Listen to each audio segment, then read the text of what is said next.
Okay, so the Washington Post published this opinion piece this week about how the so-called dating recession is happening and why so many young adults are just not pairing up at all, Oh, which I thought was wow. crazy. That's bleak. So there's this growing idea that in the US, there is a dating recession. So fewer young adults are dating, forming relationships, or getting married, or even being in relationships.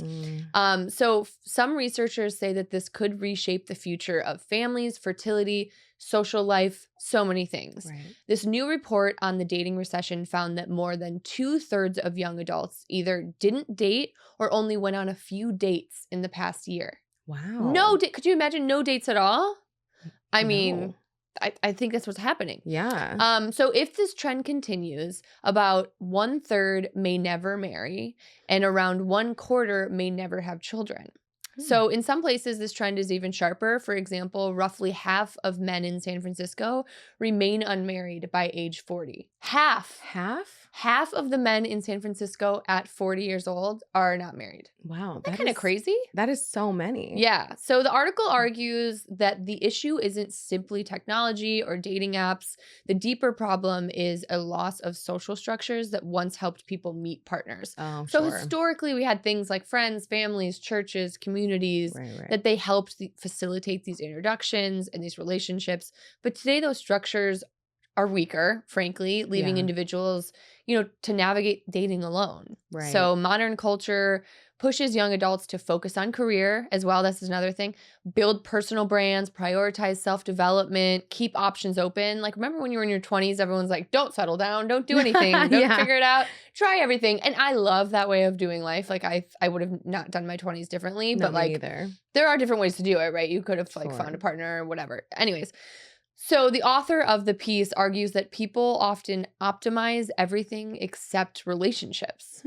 So they're thinking about career, they're thinking about money, they're thinking about investing, they're thinking about all these things, but like relationships for some reason sit on the back burner nowadays, Yeah. which I think is interesting. That kind of makes sense. I feel like that was true for us too. Yeah. So many realize in their mid 30s or 40s that they have actually postponed something deeply meaningful. And as we know, dating apps promise limitless options. Sure. But as we know, that can create a sort of paralysis, because you just have so many options. It leads to decision fatigue, Right. superficial evaluation, and the feeling that someone better is always one swipe away.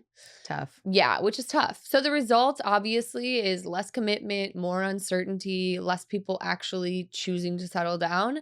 The article points to a new app, which I don't know what it's called, but it's designed to reduce the chaos in dating. So instead of endless swiping, it limits your choices and intentionally matches people. Oh, okay. So it does a little bit more groundwork. I don't know how they're doing it. Probably AI.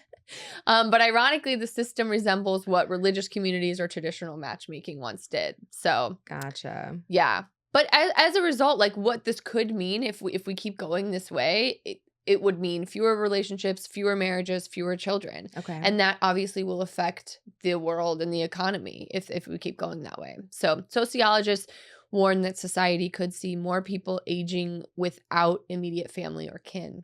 Kind of crazy. That is kind of crazy. I mean, I guess if that's what people want, like, I'm not saying people need to be boxed in by like traditional marriage if that's not what they're wanting. Yeah. So, but I do think like on a society-wide scale, that is kind of tough because it will mean the like lack of community as we get older too, not just us.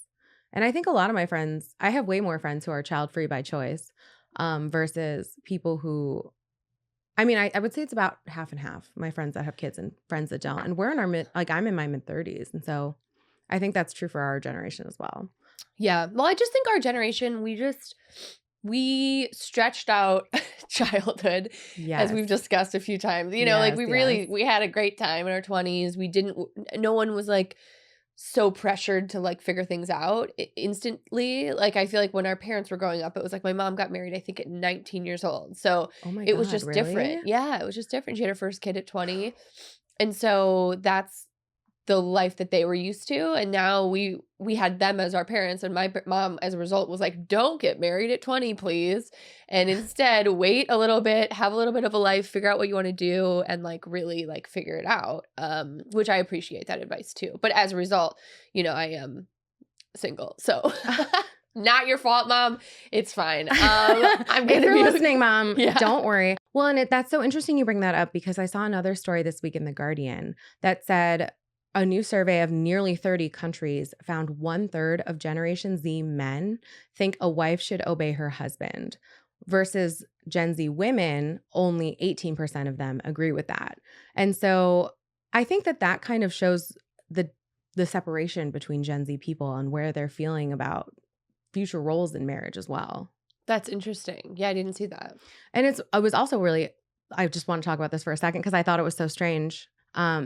So for baby boomers, 13% of men agreed a wife should always obey her husband. So more Gen Z boys than baby boomers thought that a woman should kowtow to her husband. Isn't that strange? That's interesting. And among boomer women, only 6% thought that they should follow their husbands. So that's funny because you thought like you would think boomers were kind of on that wave. You boomers would totally were kind think of on that wave of like they were doing that. Yeah, but you know what? I think there's something that really important. I was thinking about this the other day when I was thinking about my mom and like her friends.